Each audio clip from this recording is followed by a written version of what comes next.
Olá, bom dia. Carolina, você que é da professor Daniel Tavella? Isso, bom dia. Bom Tudo dia, bem, sou a Bia? professora Bianca, tudo bem? Ele falou que vocês que vão fazer, né, a reunião, fazer a gravação, então eu vou passar a posição de host para você, pode ser? Pode ser sim, obrigada. Imagina, já está gravando, tá? Depois eu vou receber esse link. Perfeito. Eu estou admitindo aqui os participantes para a reunião. Se você quiser me passar, também te ajudo. Tá. Não sei se quer por Eu vou host ficar ou aqui no host, mas comecinho, daqui a pouco ajuda. eu preciso sair que eu já tenho aula, mas boa apresentação para vocês. Vou passar, Obrigada. tá? Tá bom.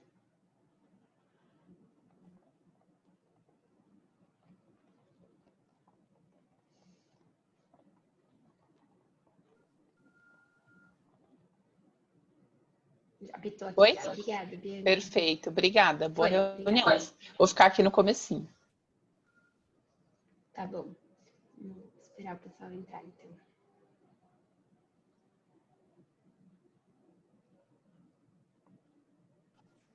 Ah, e um ponto importante, ainda que seja mais vocês, ou entre uma pessoa ou outra, podem fazer normalmente, porque como está gravando, aí fica para os alunos assistirem depois, para os vestibulandos assistirem depois.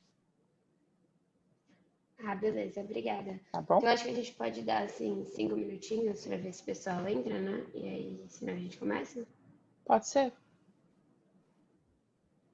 Só controla a gravação, então, se for esperar 5 minutos, acho que aí pode pausar. Bom, começando a gravação. Bom dia a todos. Hoje estamos aqui para falar um pouquinho sobre o JAMAC, que é o grupo de arbitragem do Mackenzie. Então, eu volto um passinho para a gente se apresentar e contar um pouquinho o que a gente está fazendo aqui hoje. Então, meu nome é Carolina Assunção, eu sou hoje head coach da equipe da competição nacional e da competição internacional de arbitragem do Mackenzie e sou advogada atuante em arbitragem. Paty. Bom, bom dia para todo mundo. Meu nome é Patrícia, eu sou aluna da graduação do Mackenzie no Direito, estou no último ano e participei de 2 competições de arbitragem, faço parte do JAMAC. Bom dia, pessoal. Eu sou a Manuela, sou ex-aluna do Mackenzie, aliás, me formei agora no meio do ano. Eu não trabalho com arbitragem, trabalho com ambiental, então, no decorrer da apresentação, vocês vão ver por que o JAMAC é tão interessante e por que todo mundo deve fazer para conhecer outras áreas do direito. Enfim, então, passo a palavra aí para o pessoal. Bom dia, pessoal. Meu nome é Johnny. Eu sou graduando também pelo Mackenzie. Eu estou atualmente no 7º semestre. Eu trabalho também, hoje sou estagiário com contencioso e arbitragem e eu sou membro do GEAMAC também. Tive a oportunidade de participar de algumas competições. Bom dia a todos, eu sou o Gustavo, também sou graduando, estou no 6º semestre do curso de Direito e já fiz 3 competições sendo parte do GEAMAC. Obrigada, pessoal. Então, dando início à apresentação sobre o que é o JAMAC, o que é arbitragem, o que são as competições de arbitragem, por que fazer as competições, eu vou começar a explicar o que é arbitragem de forma muito breve para vocês. Então, a arbitragem a gente só vai fazer a projeção da apresentação, né? Que eu vou fazer um segundo.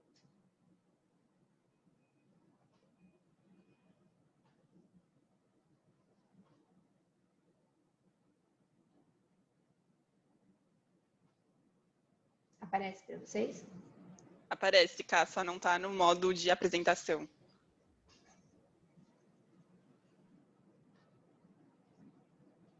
Agora tá? Que estranho.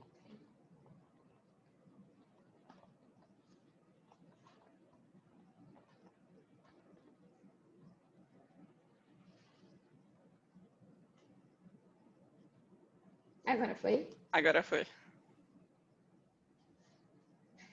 Então, a gente vai passar de novo, né, sobre o que é arbitragem, o que é o JAMAC, o que são as competições de arbitragem, por que fazer parte do JAMAC e como fazer parte do JAMAC. Então, em primeiro lugar, o que é arbitragem?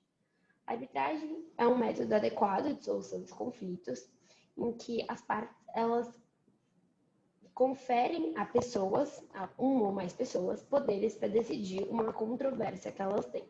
Então, é uma forma privada de solução de conflitos fora do poder judiciário, mas que tem alguém tomando essa decisão, né? Então, não é nenhuma forma de negociação, nenhuma forma de mediação, e sim, de fato, alguém tomando uma decisão, mas não é um juiz, é um árbitro que acaba desempenhando uma função relativamente equiparável. Então, quem decide são esses árbitros. Na arbitragem, a gente pode ter um árbitro único ou um corpo de árbitros, sempre em número ímpar. E o comum é que sejam 3 árbitros solucionando os conflitos. Quem pode ser árbitro? Pode atuar como árbitro qualquer pessoa capaz, que tenha a confiança das partes e que seja imparcial. Então, apesar de ter a confiança das partes, esse árbitro ele tem um dever de imparcialidade e independência. Ele não pode ser efetivamente ligado a nenhuma das partes, sendo que toda arbitragem vai ter no começo um ato de uma declaração de independência, de imparcialidade. Os árbitros vão fazer eventuais revelações que entenderem necessárias para que as partes possam confiar que a atuação dele, de fato, vai ser em prol da melhor solução do conflito. E quem pode usar, como prever a utilização da arbitragem, né? Então, existem 2 formas da gente instaurar uma arbitragem. A primeira é por meio de uma cláusula compromissória, em que as partes vão estipular no contrato que eventuais litígios decorrentes daquele contrato, relacionados com aquele contrato, vão ser solucionados por arbitragem. Então, é uma cláusula que é colocada em um momento anterior a um conflito, e quando o conflito acontece, elas são obrigadas a ir para arbitragem. Então, em que pese a arbitragem, no primeiro momento, não seja algo vinculante, as partes não sejam obrigadas a ir para arbitragem, e sim algo facultativo, a partir do momento que elas inserem uma cláusula compromissória no contrato, passa a ser obrigatório e elas passam a ser efetivamente vinculadas à solução de eventuais disputas dessa forma. E a segunda forma é por meio de um compromisso arbitral, em que as partes já têm um conflito e aí elas assinam um termo para que esse conflito seja resolvido por arbitragem e instauram um procedimento arbitral. Acho que de forma muito simples, essas são as 2 formas de arbitrabilidade da demanda. E aí a gente pensa isso pensando na instauração, né? Mas quando a gente pensa em o que pode ir para a arbitragem, a gente entra numa questão de arbitrabilidade objetiva, que entra no fato de qual matéria pode ser de fato submetida a esse tipo de solução de controvérsia fora do Poder Judiciário. E aí a gente tem que ser direitos patrimoniais disponíveis. Por quê? Porque a parte ela tem que ter o poder de dispor sobre isso para que ela possa afastar essa decisão do Poder Judiciário. Então, são todos os poderes que ela possa alienar, transmitir, renunciar, transacionar. E quais são as principais características da arbitragem? Então, por que sair do Poder Judiciário e procurar um meio de solução de controvérsias privado, né? E as grandes vantagens que a arbitragem mostra para a gente são celeridade. Então, os procedimentos, via de regra, são muito mais rápidos que os processos no judiciário, até porque a gente não tem a apresentação de recursos, então acaba sendo uma solução muito mais rápida. A gente tem um judiciário no Brasil que é bem afogado, então é uma forma de ter outras pessoas além dos juízes decidindo, portanto, acelerar um pouco esse processo. A autonomia da vontade das partes é uma das grandes características, porque as partes, de novo, não existe uma arbitragem obrigatória, então ela sempre parte da vontade das partes em levar o conflito para a arbitragem. Tem característica que é a confidencialidade, então, por mais que não seja uma obrigação que os procedimentos sejam sigilosos, os procedimentos arbitrais podem ser sigilosos se assim as partes quiserem. E em muitos casos em que, enfim, envolvem questões muito polêmicas, questões que podem manchar a imagem das companhias, que podem, enfim, ter segredos concorrenciais, informações que não querem passar para o público, a arbitragem pode ser vista como uma ótima solução. E além disso, a flexibilidade, é um procedimento muito mais flexível que um processo no Poder Judiciário. Então, as partes elas podem escolher muitas coisas ao longo do procedimento, e junto com os árbitros, elas podem moldar um procedimento que seja mais adequado para aquela controvérsia. E aí eu passo a Bom, palavra, então, Paty. agora eu vou contar um pouquinho para vocês o que é o GEAMAC. Pode passar, Cá. Como a Cá já falou para vocês, o GEAMAC ele é o nosso grupo de estudos em arbitragem aqui do Mackenzie. Ele foi criado por alunos e para alunos. Então, é um grupo de estudos que tem muito a nossa atuação. E além dos alunos, a gente tem os coaches, que normalmente são ex-alunos e ex-participantes do grupo, e os coordenadores, que são os professores da Faculdade de Direito. Essa é uma forma muito rasa de falar para vocês o que é o GEAMAC. O GEAMAC é muito além disso. No final do dia, é um grupo de amigos que estuda e se diverte junto.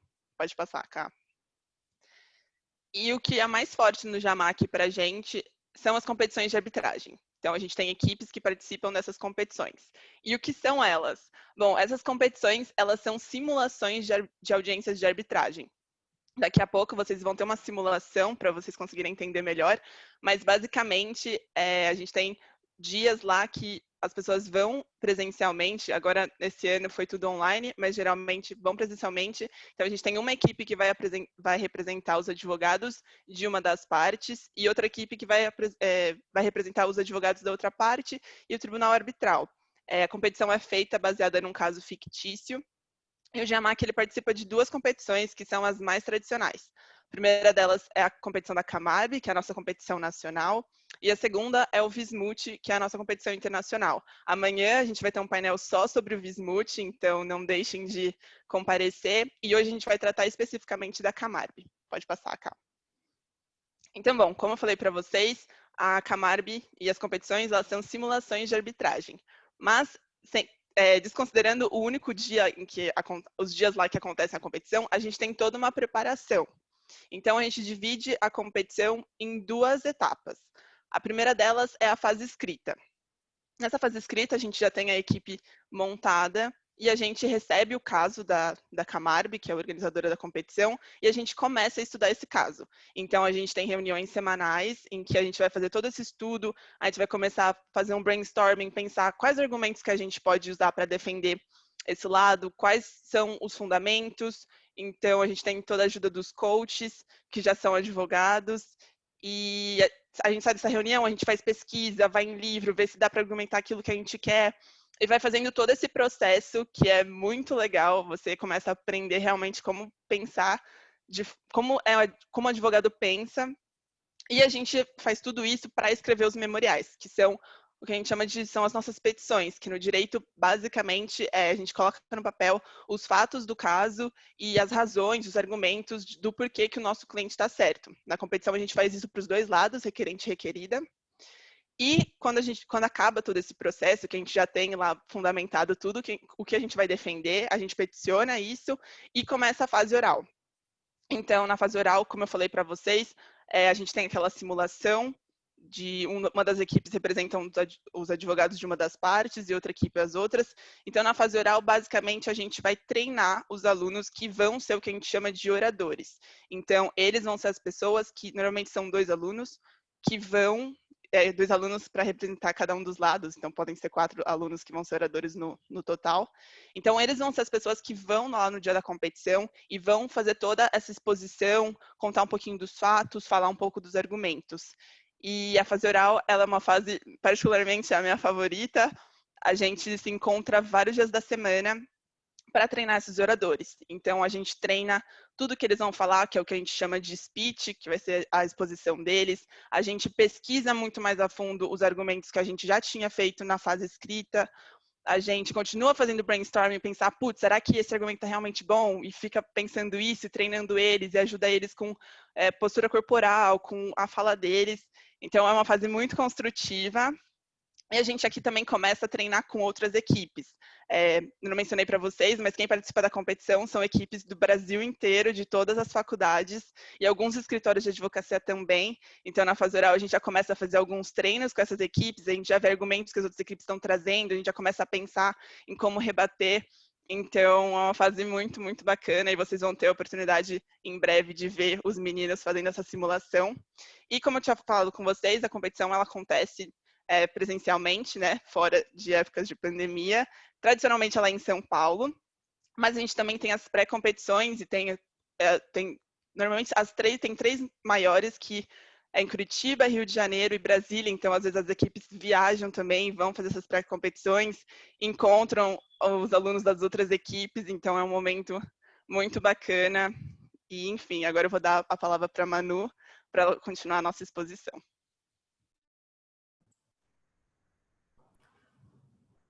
Bom, pessoal, por que fazer parte do GEAMAC? A gente teve aqui a Carol, a Paty comentando toda essa parte, como é que funciona a competição, a preparação dos oradores e tudo mais. Eu vou dividir em 2 tópicos. O porquê a gente faz parte do GEAMAC, porque você deve fazer parte do GEAMAC. Então, a gente tem um momento, enquanto você está na faculdade, você tem um momento pós-faculdade. Os benefícios, você vai encontrar esses 2 polos. O primeiro polo, quando você está na faculdade, você tem 5 anos de faculdade de Direito. Direito é uma ciência muito ampla, você vai ter várias matérias, vai ter várias fontes de conhecimento. Desde arbitragem, desde penal, desde civil, trabalhista, ambiental. Então, o mundo realmente é muito extenso. Qual é a vantagem de você estar numa competição? Você vai desenvolver habilidades que vai te levar no mercado de trabalho muito à frente de outras pessoas. Então, você vai desenvolver a escrita, você vai desenvolver a pesquisa, que são bases para você conseguir desenvolver depois profissionalmente de uma forma plena e, como pode dizer, mais avançada possível. Então, a competição, você fazer parte do GEAMAC, traz esses benefícios desde quando você está no início da faculdade. E você vai aprimorando isso ao longo da sua carreira profissional. Além disso, as competições não tratam só de arbitragem, não tratam só de procedimento arbitral. Dependendo do caso que você pegar a cada ano, você vai ter outras matérias do direito. Então, teve ano que a gente pegou ambiental, teve ano que a gente sempre pega contratos, M&A, mercado de capitais, tributário. Então, assim, a fonte de conhecimento, ela é infinita. Isso que é o mais divertido da competição, porque você nunca vai ficar no tédio. Você sempre vai estar se renovando, você sempre vai estar pesquisando coisa nova e você sempre vai estar interligado com o que está acontecendo no mundo. E o mais importante, você sempre vai estar ligado com as pessoas que estão trabalhando no mercado. Então, você tem a vantagem de você se desenvolver profissionalmente e a vantagem de também construir essa network.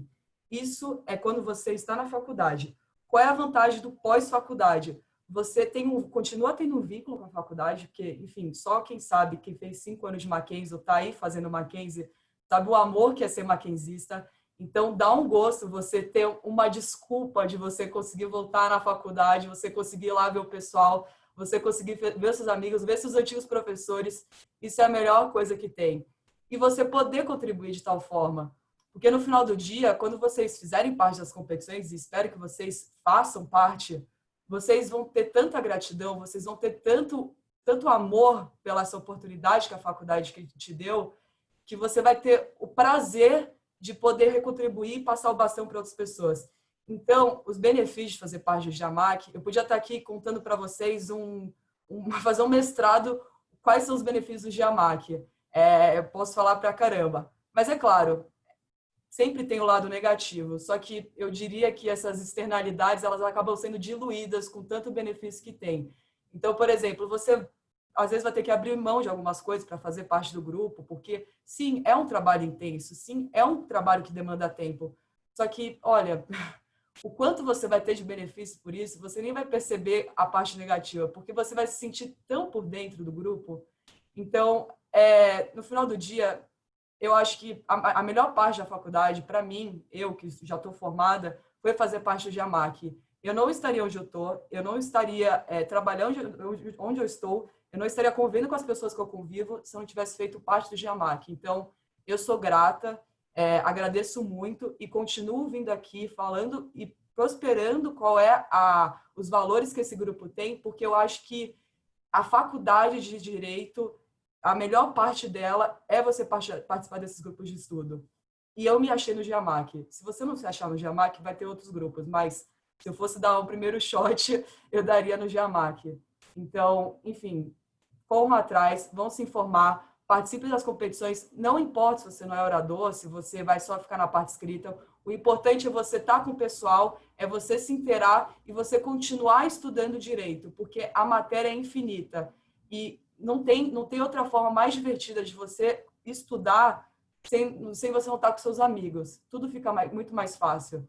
Então, esse é o meu recado para vocês. Entrem no grupo e vão se aprofundar o direito e vão conhecer o que é o direito na forma prática e na forma acadêmica, entendeu? Enfim, passo a palavra para o pessoal que vai introduzir para vocês aí como é que vai ser um simulado da competição. Ah, não, é fazer parte da máquina, desculpa. Eu posso falar aqui rapidinho, só para fazer um convite, então, para todos vocês, que quando vocês entrarem no Mackenzie, que vocês venham procurar a gente, que vocês venham procurar o JAMAC e fazer parte disso. E só para explicar de uma forma muito breve como funciona e como fazer parte do grupo, né? Então, o JAMAC, ele tem tanto atividades de extensão, então grupos de estudo, como as competições. Hoje em dia, nesse semestre, a gente não está com uma atividade do grupo de extensão, do grupo de estudos, mas em breve devem sair atividades novas. E a gente está com as competições. Então, a competição brasileira de arbitragem, que é essa que a gente está aqui explicando como funciona, ela acontece sempre no segundo semestre. Então, o processo seletivo dela é no primeiro semestre, por volta de março, abril, e o time é formado nessa época para ir seguindo, fazendo toda a preparação ao longo do semestre.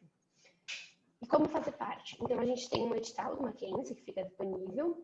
Nesse edital, ele tem todas as etapas das seletivas, então elas podem alterar um pouco de ano para ano, mas geralmente tem uma carta de motivação, uma parte que vocês vão mostrar habilidade de pesquisa, de redação, e uma parte também que vocês vão mostrar um pouco das habilidades de oratória. Mas o grande ponto que eu queria passar aqui hoje é que vocês não precisam ter uma experiência prévia para entrar no grupo, não tem problema estar no começo da faculdade. Qualquer pessoa, qualquer aluno é super bem-vindo no nosso grupo. A gente tem uma diversidade grande, a gente tem pessoas que entraram no final da faculdade, pessoas que entraram no meio, pessoas que entraram no começo. Então, é um grupo que tem espaço para todo mundo e acho que esse é um grande apelo que eu faço. Procurem a gente, tentem fazer parte disso, porque de fato é uma experiência muito legal e que pode agregar muito na graduação de vocês. Então, eu passo a palavra para o Johnny e para o Gustavo, que vão explicar um pouco da dinâmica de como funciona, explicando o caso desse ano e mostrando uma simulação de como funciona a competição mesmo.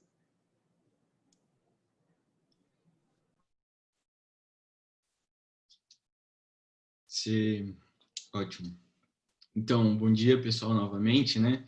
Eu e o Gustavo, que tivemos a oportunidade de participar da CAMARB, da Competição Brasileira de Arbitragem, que as meninas estavam falando, né? No último ano, no ano de 2019, tivemos a oportunidade também de participar esse ano, que a competição acabou sendo online, infelizmente não teve toda aquela graça da competição presencial, né? Todas as virtudes que tem, que a gente gosta muito como grupo de estudo, como grupo de amigos também. Mas vamos lá, a gente vai falar um pouquinho agora sobre o caso em si, explicar um pouco dos fatos que permeavam esse caso. É um caso de aquisição de empresas, então é muito interessante, direito empresarial. Inclusive, uma coisa para anotar aí que eu acho que as meninas não comentaram é que a arbitragem é uma área que dá muito dinheiro no direito, então vale a pena entrar para o grupo de estudos, isso eu garanto. Tá, mas enfim, então vamos direto ao ponto, né? Gustavo, você consegue compartilhar a apresentação? Consigo, estou compartilhando. Perfeito. O Gustavo vai começar fazendo uma exposição sobre os fatos do caso, sobre como que aconteceu tudo, né? E depois eu vou dar uma pincelada sobre as questões jurídicas que estavam sendo discutidas nesse caso. Pode começar, Gustavo. Todo mundo está vendo a apresentação? Sim. Perfeito. Então, bom dia, gente. Como o Johnny já apresentou, a gente foi orador de mérito da CAMARB desse ano. Então, a gente vai dar só uma pincelada nos fatos do que a gente tratava nos procedimentos e nas simulações. O nosso caso foi o 11º da Competição Brasileira de Arbitragem e Mediação Empresarial da CAMARB. E antes, então, de eu apresentar exatamente os fatos que aconteceram, eu só vou apresentar as partes que constituem todo esse procedimento. A gente vai ter a saga refrigeração, que vai ser a parte requerente do procedimento, que ela é a maior e mais importante produtora de refrigeradores para uso doméstico no Brasil. É uma empresa brasileira que ela é controlada por uma empresa norte-americana, a Albáfica. A Albáfica é uma empresa que se situa no Vale do Silício, na Califórnia, a controladora da saga. E também temos a parte requerida, que é a Bacamazo Laboratories Limited, que é uma integrante do grupo Bacamazo, que é um grupo que atua em diferentes mercados ao redor do mundo, em diferentes áreas.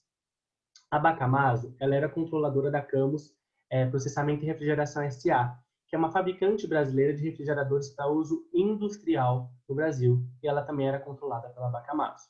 Também temos outras 3 pessoas importantes, que são o senhor Frederico Giló, ele é um atual funcionário da Bacamaso e um ex-estagiário da mesma empresa. Ele é primo da advogada Camila Pêssego. A advogada Camila Pêssego foi a advogada que auxiliou a Saga Refrigeração no contrato que essa celebrou com a Bacamaso. Ela é parte do escritório brasileiro Rioga Advogados. Por último, apenas um destaque, também temos a advogada Mari Saori, que foi uma advogada que auxiliou a doutora Camila Pêssego na elaboração de um PowerPoint específico do caso, e ela atua no escritório norte-americano, o Millichak. Então, falando do procedimento, a gente vai ter a parte requerente, que é a Saga Refrigeração S.A., e a parte requerida, que é a Bacamaso Laboratories Limited. O procedimento tem como objeto um contrato que foi firmado entre ambas as partes. A Saga, a fim de se inserir no mercado de refrigeradores industriais, negociou com a Bacamaso a aquisição de 100% das ações da sua controlada, a Camus Processamento e Refrigeração S.A. O contrato foi assinado em 15 de dezembro de 2018. No entanto, antes da assinatura, é necessário a gente fazer um adendo das negociações e dos fatos que aconteceram anteriores à assinatura do contrato. Em outubro de 2018, a Saga ficou sabendo que uma outra subsidiária da Bacamaso, tinha sido punida na Europa pela prática de ilícito anticoncorrencial, a Hilda Refrigeradores. E a partir do conhecimento dessa condenação, a Saga realizou alguns questionamentos à Bacamaso se essa condenação poderia ter alguma interferência na Camus e se a Camus, de alguma maneira, poderia estar sendo investigada em órgãos reguladores como o CAD, o Conselho Administrativo de Defesa Econômica. Na época, a Bacamaso disse que nada tinha informado e que teria sido instaurada auditoria interna, mas que os resultados eram inconclusivos. Acontece que no comecinho de setembro, o senhor Frederico Giló, que era estagiário à época da Bacamaso, em uma conversa de bar que teve com um colega que trabalhava no CAD, ficou sabendo que provavelmente a Camus, na realidade, estava sim sendo investigada. E tendo essa preocupação, ele preferiu buscar uma advogada para que pudesse o aconselhar e dizer a ele o que ele poderia fazer. Então ele buscou a sua prima, que era a advogada Camila Pêssego, e ele explicou toda a situação e que a Camus, na realidade, estava sim sendo investigada. O que o senhor Giló não sabia era que a sua prima estava auxiliando a Saga no procedimento de aquisição da Camus. E no momento que a doutora Camila ficou sabendo dessa informação, ela informou a sua cliente que a empresa que ela estava adquirindo provavelmente estava sendo investigada. A Saga, no entanto, ela não passou essa mesma informação à Bacamaso. E, pelo contrário, pediu para que a advogada Camila Pêssego, em conjunto do auxílio da advogada Mari Saori, elaborasse um documento PowerPoint em que analisasse os futuros, os prováveis cenários que a Camus enfrentaria se de fato estivesse sendo investigada no CAD. Após a apresentação desse resultado, a requerente analisou os resultados, né, e negociou com a Bacamaso a inclusão no contrato de algumas cláusulas específicas. Uma cláusula de declarações e garantias, em que a Bacamaso garantia que não existia qualquer procedimento ou investigação em órgãos reguladores como o CAD, e uma cláusula de indenização, em que, ainda que a requerente soubesse antes da assinatura do contrato que a Camus estava sendo investigada, que ela ainda tinha direito à indenização. A essa cláusula a gente chama de sandbag, e ambas foram incluídas um dia antes da assinatura do contrato. Meses após a assinatura, inclusive após o fechamento que se deu em abril, em outubro de 2019, a Camus foi notificada pelo CAD solicitando alguns documentos. Nesse momento, descobriu-se que, na realidade, a Camus estava, sim, sendo investigada. Após o conhecimento que a Camus estava sendo investigada, então, a Saga notificou a Bacamaso, que era a antiga controladora da Camus. Uma vez que as partes não conseguiram chegar a um acordo para solucionar a questão que havia sido instaurada, a Saga instaurou o presente procedimento arbitral em março de 2020. Quando o procedimento já tinha sido instaurado, a Bacamaso descobriu que, na realidade, a Saga tinha tido um conhecimento prévio e sabia, antes da assinatura do contrato, que a Camus estaria sendo investigada. Então, um dos pedidos da Bacamaso também é que que a requerente, que no caso a Saga, apresente aquele documento que foi produzido junto ao advogado internacional. Gustavo, junto com o Johnny, vamos passar para a simulação, então, e aí vocês mostram na prática um pouquinho como funciona isso. Eu acho que os fatos estão um pouquinho delineados, e aí, por questão de tempo, a gente já começa. Pode ser? Vamos lá. Vou parar só de compartilhar. Peraí. Obrigada, gente. Então, pessoal, só para fazer uma introduçãozinha para vocês entenderem, basicamente, normalmente a competição é dividida em duas partes, uma parte de procedimento, né, do caso, e uma outra parte de mérito. Hoje a gente vai apresentar para vocês só a parte de mérito, que costuma ser mais interessante mesmo. Mas o Gustavo vai apresentar sobre a parte requerente, eu vou rebater a apresentação dele como advogado da requerida. É uma simulação como se fosse uma audiência real de arbitragem, mas a gente vai falar brevemente sobre os tópicos. Então, quando você quiser começar, Gustavo, pode começar. Claro. Apenas em razão do tempo, só para já também alertar o Johnny, vou fazer só o primeiro ponto de maneira rápida, porque acho que acredito que fazer os dois pontos vai ficar um pouco apertado, tá? Sem problemas. É só para dar uma carinha de como funciona. Tá certo. Bom dia, senhoras árbitras, senhora árbitra presidente, advogado da contraparte e demais hoje aqui presentes. Me chamo Gustavo Henrique Rocha e representarei a requerente nesse procedimento, a Saga Refrigeração S.A. Senhoras árbitras, nas relações negociais, diante do cenário fático, existem partes que buscam se proteger dos riscos do negócio e partes que assumem tais riscos. Da mesma maneira, no cotidiano e diante de um clima instável, existem dois tipos de pessoas, aquelas que saem de suas casas com seus casacos e aquelas que não, ficando, portanto, à mercê das mudanças climáticas. O que não se pode admitir é um terceiro tipo de pessoa, aquela que sai de sua casa sem o seu casaco e posteriormente tenta tomá-lo da pessoa que se precaveu. É exatamente o que tenta requerida no presente procedimento, com a inaplicabilidade da cláusula de sandbagging. Partes sabiam que o clima que cercava a finalização do contrato não era dos mais estáveis. Assim, a requerente, sabendo que de fato existia uma possibilidade da Câmara estar sendo investigada, negociou com a requerida a inclusão de todas as declarações, garantias e indenizações do contrato. Razão pela qual, então, passo a expor o meu primeiro ponto, de que a cláusula de sandbagging prevista no contrato pode ser invocada. Primeiramente, a cláusula pode ser invocada em respeito ao contrato e, em segundo momento, pois a requerente não violou o princípio da boa-fé contratual.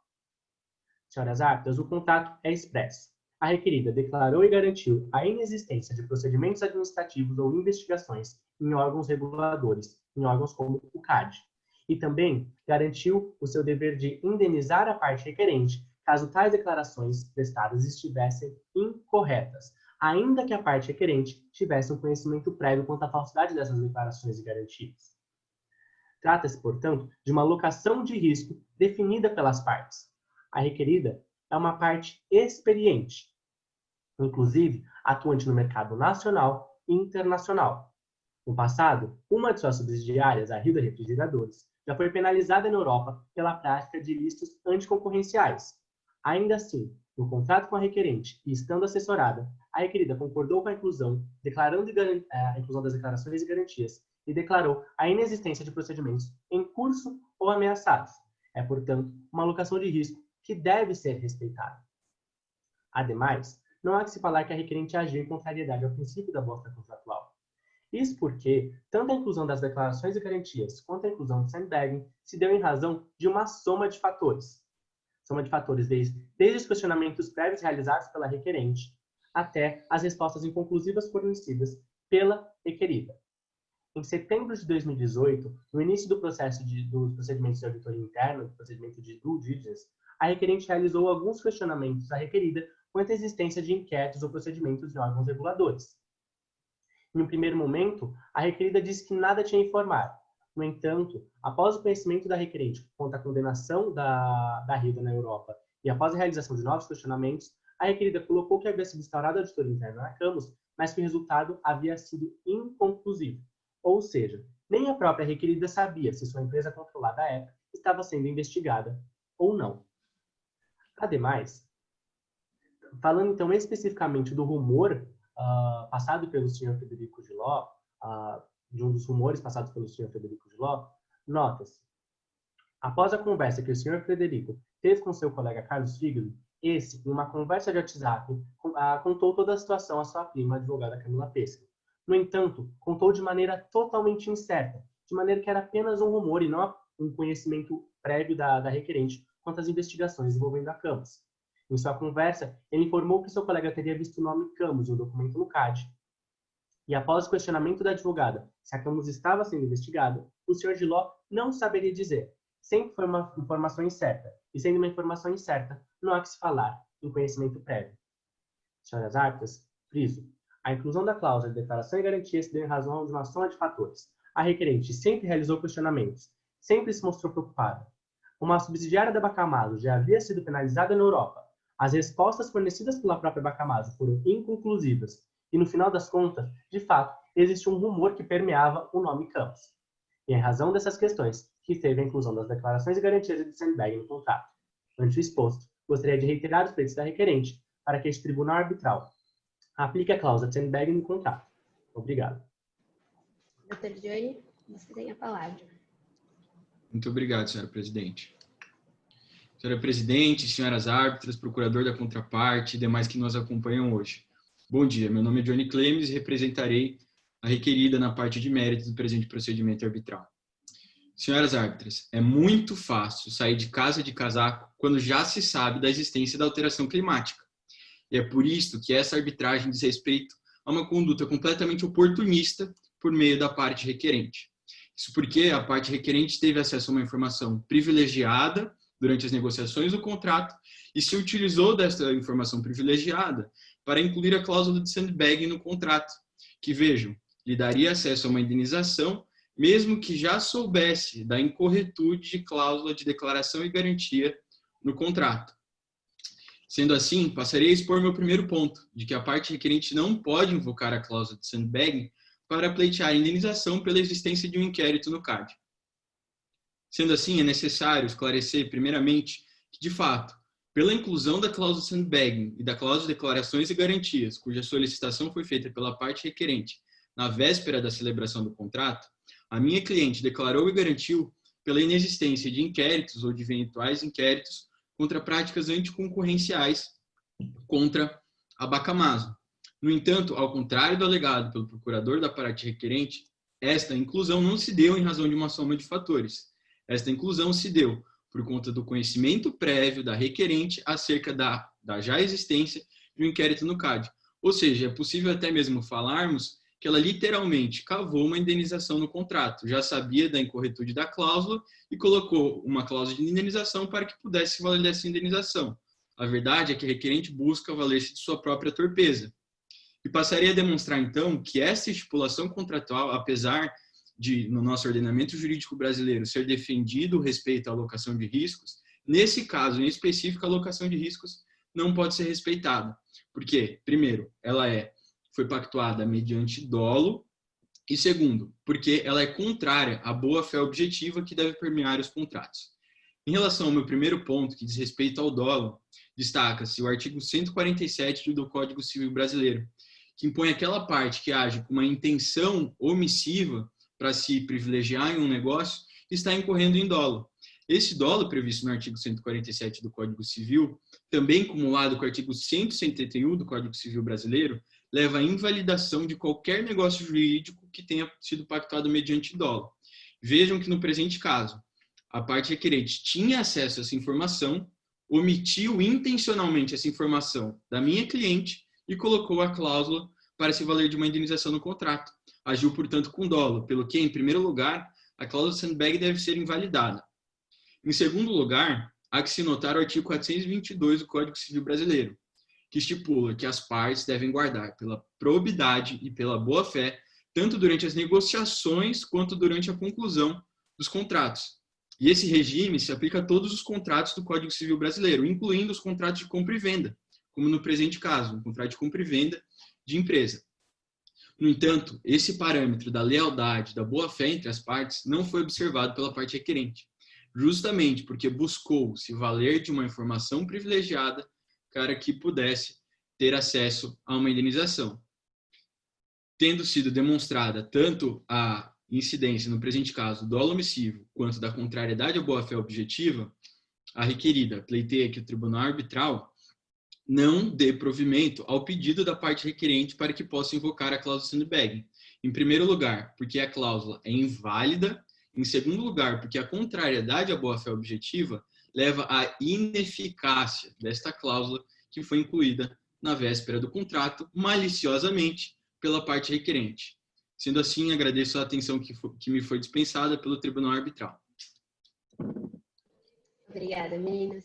Então, acho que a gente deixou aí o gostinho de como funciona o que vocês, quem participa do JAMAC, espero que quem esteja assistindo a gente um dia participe, faz e desenvolve ao longo desse tempo. Então, fica o convite para que vocês procurem a gente quando as aulas começarem. Boa tarde, bom dia, gente. E obrigada a todos que participaram aqui com a gente. Manu, Paty, Gu, Johnny. Tchau, É um prazer. gente. Tchau, tchau. Bom dia. Foi um prazer, pessoal. Tchau, tchau. Venham pro Giamac, hein? É isso aí. Essa é a mensagem final. É isso.